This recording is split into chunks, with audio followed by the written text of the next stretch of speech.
So hello and welcome to yet another episode of Top 10s. I'm your interim host, Carl Smallwood. Yes, that is my real name. Make fun of it in the comments if you feel so inclined. And today we're talking about 10 famous works of art that are still missing. And as with all the videos on this channel, this one is based on a script provided to us by a member of our writing team, Himanshu Sharma. So go give them a follow at the social media links below and let's get to it. If you're wondering what this is, we're talking about artwork today, so this is perhaps one of the best pieces of art I've ever encountered. They say not to judge a book by its cover, but how could I not buy a book called Z-Rex with a 3D recreation of a T-Rex on the front? And what we'll do, folks at home, is we'll just read from the blurb at various points throughout this video, but let's get to it. So when the Mona Lisa was stolen by a museum worker back in 1911, the global attention it got turned it into one of the most famous works of art in history.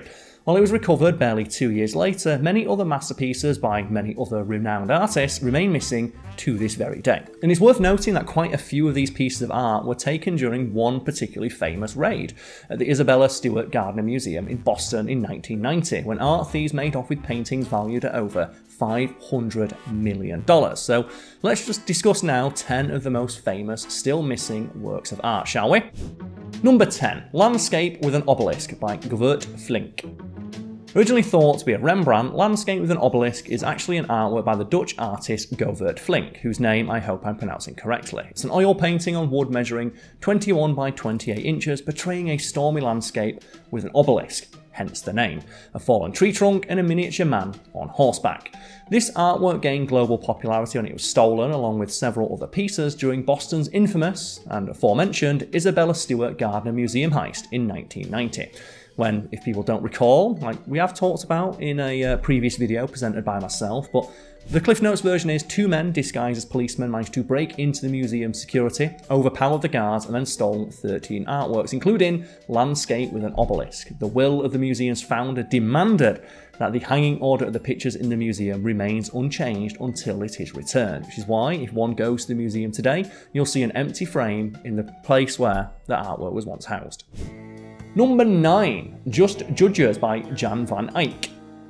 The Ghent altarpiece is a set of panels created by Jan van Eyck, again whose name I hope I'm pronouncing correctly, and his brother Hubert, who has an admittedly easy to pronounce name. One of those, the Just Judgment panel, has been missing since 1934, thanks to a heist at the St Bavo's Cathedral where it was originally placed. The crime was discovered by a sexton at the cathedral who was the first person to notice the missing panels. The audacious thieves had forced the chapel's door and removed the panels by dismantling the iron hinges that held them in place, and then, just to rub it in and be left a note claiming the theft was revenge for the Treaty of Versailles. The police investigation initially revealed very little, except for the fact that the thief operated under the alias DUA. It got a bit more interesting when a ransom demanded 1 million Belgian francs, which was sent to the Bishop of Ghent, though it was later found to be a diversion. While the negotiations with DUA led to the return of the other missing panel, John the Baptist, the Just Judges panel remains stolen and missing to this day. And I love the idea of taunting a bishop. Like, what's he gonna do? He can only move diagonally. Number 8, The Storm on the Sea of Galilee by Rembrandt. In 1990, Rembrandt's 1633 masterpiece, The Storm on the Sea of Galilee, was another masterpiece stolen during the heist at the Isabella Stewart Gardner Museum in Boston. You're going to get tired of hearing me say that, I guarantee it. As we mentioned above, it was one of the largest art heists in US history, when 2 people posing as police officers gained entry to the museum, immobilized the security staff, and made off with 13 known artworks. Presumably they also robbed the gift shop, because why wouldn't you? The thieves took many measures to seize these works, first cutting them from the frames and then removing them from the walls like professionals. Despite extensive investigations by the FBI and a $5 million reward offered for leads, the painting remains missing to this day. One theory suggests that local mobsters were behind the heist and wanted to sell the artworks on the black market. Till now, however, law enforcement agencies have explored more than 30,000 leads with little to no success. Number 7, Poppy Flowers by Van Gogh. Vincent van Gogh's Poppy Flowers, also sometimes referred to as The Vase and Flowers, has been stolen more than once in history, and it remains missing to this very day. Created in 1887, it depicts vibrant yellow flowers with red blooms contrasted against a dark background. After the artist's death, the masterpiece made its way from Paris to Cairo, where it became part of the prestigious Mohammed Khalil Museum collection. The first theft occurred in 1977, when it was moved between palaces with little information about the culprits, though it was eventually recovered in Kuwait. Poppy Flowers was stolen again in August 2010, when when the thief, or thieves, we're not quite sure, managed to cut it from its frame unnoticed in broad daylight. The heist exposed many glaring problems with the museum's safety mechanisms, such as not knowing when paintings get removed from the wall. There's only a fraction of the security cameras were operational at the time, with all of its alarms inactive. With the current estimated value of around $50 million, the painting's current whereabouts remain unknown. Number 6. View of Auvers-sur-Oise by Servane. Now valued at 5.5 Australian dollar dues. View of, I said it once, I tried, I did Spanish at school and got a D. It's French. Was stolen from the Ashmolean Museum on December 31st, 1999, which that is a great time to rob a museum. Everyone's too focused on Y2K. It was later taken during the New Year's Eve celebrations in Oxford as the thieves took advantage of the festivities to break into the museum. They climbed the scaffolding around the museum's library extensions, broke a skylight and deployed a smoke bomb to block the security cameras, as they removed the painting from its frame and escaped using a rope ladder. Although the alarms worked well enough, security guards initially thought they were being caused by fire and not a theft. And to me, that just seems like, I feel like fire is more of an issue in a museum full of flammable paintings than a theft. Because a theft, they can take a handful of paintings at most force will catch them. A fire can take all the paintings and you're never getting them back. So the painting was one of the museum's only Cézanne, and surprisingly, nothing else was stolen from the gallery, which also housed pieces by artists like Renoir, Rodin, and Toulouse-Lautrec. According to many theories, the painting was stolen on demand, as its fame and limited marketability would make selling it on any market almost impossible. Despite extensive investigations by British and international art crime specialists, however, the painting remains missing to this day, and it's presumably just sat on some mobster's wall, not doing very much. And before we move on to number 5, let's cover a more modest piece of artwork, shall we? That being Z-Rex. So I'm now going to just read the blurb for you folks at home. And you tell me, folks at home, if you'd have not, bought this book based on this cover and this blurb. So, you're a 13-year-old boy on the run. A massive man-eating monster is on your tail. An evil group with a plot to destroy humanity wants you both, dead or alive. There's only one way out. You and the monster have to work together. And I got this book for £1.99 from an Oxfam shop. And I only bought it because I hate the idea of you don't judge a book by its cover, because doesn't buy this. Number 5. Nativity with St. Francis and St. Lawrence, Caravaggio. Nativity with St. Francis and St. Lawrence was painted by the Italian Baroque master Caravaggio in 1609. The artwork portrays an infant Christ on a bed of straw surrounded by saints and shepherds, along with an ox watching over him as an angel reaches down from the heaven with a banner reading Gloria. And like many people now, all of these paintings just mean nothing to me now I'm aware of the existence of biblically accurate angels.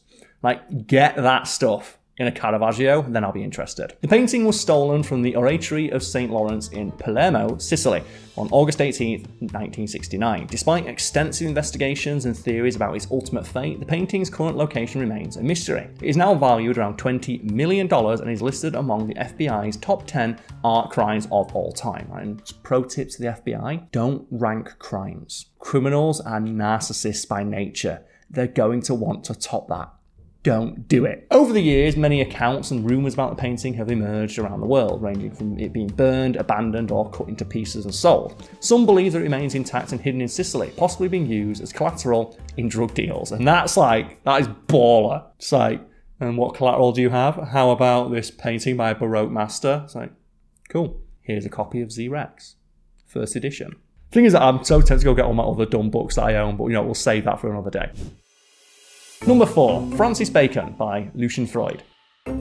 While most people know about the renowned artist Francis Bacon and Lucian Freud, not many are aware of their 25-year-long friendship that began in the mid-1940s. They lived and collaborated in the background of London's bohemian scene. They were known for regularly scrutinising and criticising each other's works, despite their contrasting artistic styles. Lucian Freud painted a portrait of Francis Bacon in 1952 on a small copper canvas, which was then stolen during an exhibition at the National Gallery in Berlin. On my end, it's at the New National Galerie, but it's just German. So it's just at the New National Gallery in Berlin in 1988. Despite Freud's extensive efforts to find it, including a wanted poster campaign in Berlin, the painting remains missing to this day. Number 3. Danish Jubilee Egg by Peter Carl Fabergé. The Danish Jubilee egg was one of the 6 missing Fabergé imperial Easter eggs, originally created by Peter Carl Fabergé for the Russian royal family. They were commissioned as Easter gifts from Russian Tsars to their wives, and of the 52 eggs Fabergé created, only 46 are accounted for today, with the remaining 6 still missing somewhere out there in the wild. According to the only known descriptor of the Danish Jubilee egg, it was an egg with blue and white enamel in gold mounted on columns with lions and an elephant above, in the middle of a screen with a portrait of the Danish king and queen applied with precious stones. That's a quote. Crafted in 1903, it symbolises the highest order of the Danish kingdom, and the stand within the egg held a 2-sided portrait of the Danish king Christian IX and Queen Louis of Hesse-Cassel. It was last seen at the Gatchina Palace in July 1917, though its ultimate fate after the events of the Bolshevik Revolution in Russia remains unknown. Number 2. Portrait of a Young Man by Raphael. While we don't have a precise date for its creation, Portrait of a Young Man was painted by the Renaissance master Raphael sometime around 1513, maybe 1514. Once a part of the Princes Kartowski Museum in Krakow, Poland, along with masterpieces by Leonardo da Vinci and Rembrandt, it now remains missing for over 75 years, thanks to those assholes, the Nazis. According to some theories, the masterpiece was taken by Hans Frank, the Nazi official in charge of the Polish general government during the war. And for anyone curious about the value of this masterpiece, it could be worth anywhere upwards of $100 million in today's money. It's one of the most valuable and famous pieces of missing artwork in history. Till today, the frame it sat in at the aforementioned museum remains empty as a tribute to the famous artwork. Number 1. The Concert by Vermeer. Speaking of most expensive, easily the single most expensive missing artwork in history is Vermeer's The Concert, which was another casualty of the infamous 1990 heist at the Boston Isabella Stewart Gardner Museum. Painted by Johannes Vermeer sometime between 1663 and 1666, the dates aren't really clear, it was a classic example of Vermeer's portrayal of domestic scenes during the social life of that era, depicting a sitting room with 3 figures engaging in creating music. The value of The Concert extends beyond mere monetary worth, as it was also the first major work of art acquired by the museum's founder, Isabella Stewart Gardner. The missing painting, valued at over $200 million in today's currency, is still the subject of an ongoing FBI investigation. The Gardner Museum itself continues to offer a large, substantial cash reward in exchange for any information leading to the recovery of all of the stolen artworks, including, of course, The Concert. So if anyone out there wants to make some quick cash and wants to, dob in a professional art thief, potential mobster, probably murderer, there's your chance. So I hope everybody out there enjoyed this video. I certainly enjoyed presenting it, and just apologies for any poor pronunciations of names, locations, that sort of thing in this video. I am trying and do tend to look up pronunciation guides before videos, but you get marble mouth sometimes because I'm nervous presenting for such a prestigious channel and stepping into the admittedly large and better rehearsed shoes of my predecessor, Mr. Simon Whistler, who we all wish is doing well. Otherwise, if you enjoyed this video, leave a like, leave a comment about any subject you might want us to cover in the future. Follow us on social media, subscribe to this channel and our sister channels, Geographics and Biographics, for more content like this. And as always, have the day you all deserve.